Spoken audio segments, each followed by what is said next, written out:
Nevis's creation for the Salt Lake Bar Glass Cocktail Contest. Sean was our winning bartender at the Dining Awards last year, so I'm looking forward to what he's concocted for us to taste today. It's called Simmer Down Now, which here on the 4th day of September is still really relevant. So, see what he mixes up. A little powwow session.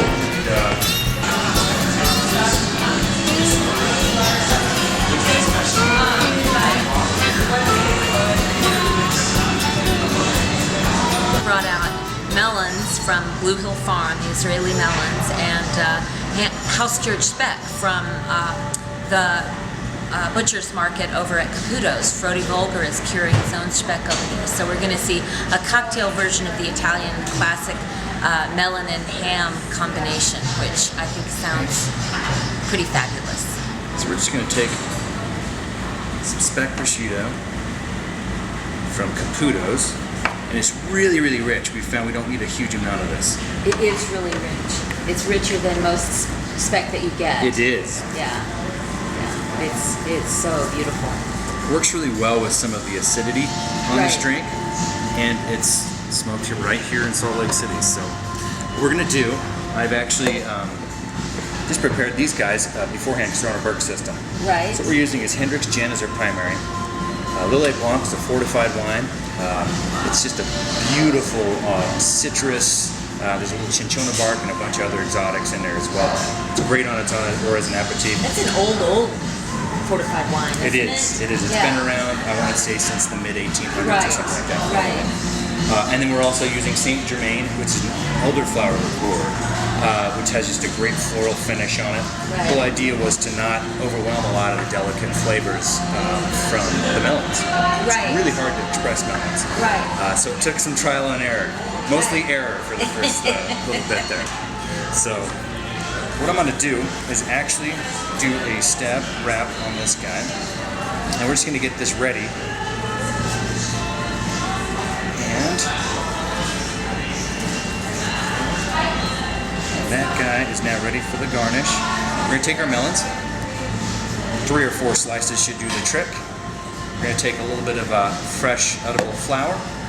We're going to squeeze some grapefruit juice, which is going to provide a lot of this sort of acidity,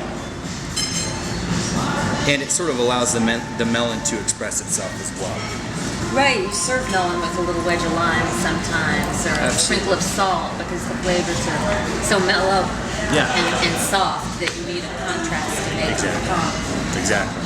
Something to sort of feature it without overpowering it. Right. I'm going to squeeze a little 1/6 slice of lemon. We're going to actually drop the rind in there to add a little bit more. I've already pre-apportioned our liquor, so we're going to actually drop that in. This will also be our shaker. We're going to do, and it reads a lot more complex than it really is. This is a triple bitters preparation. We've got rhubarb bitters and Fee Brothers celery bitters and Peychaud's. So what we're going to do here is just sort of feature some of the almost vegetative flavors of the celery bitters, the rhubarb bitters, another form of acid, a little bit of astringency, and of course classic Peychaud's just adds like a hint of cinchona bark and cherry. So we're going to do a dash of each. The celery bitters will go just real easily, very, very strong. We're going to press our ingredients. At any one of the classic bars that you run to, you'll actually see they carry a hammer and bag to actually crush their ice. Now, we don't want to alarm anybody here in the restaurant, so we're just going to muddle it. Drop it in. I'm going to go up maybe 2/3 or 3/4 of the glass, just like yay. Now we're really going to shake vigorously. This is part of the muddling process.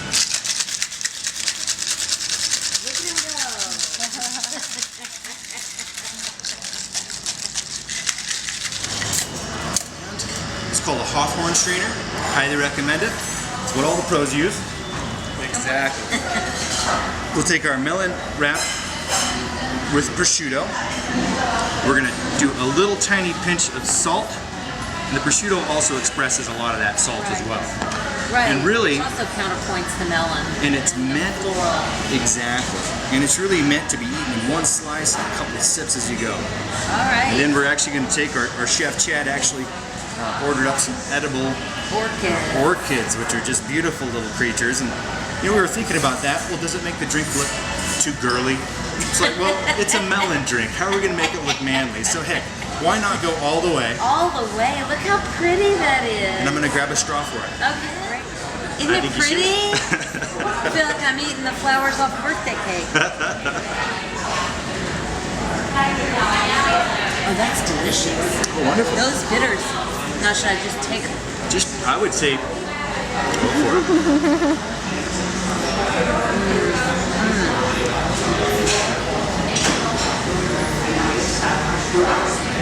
Oh boy.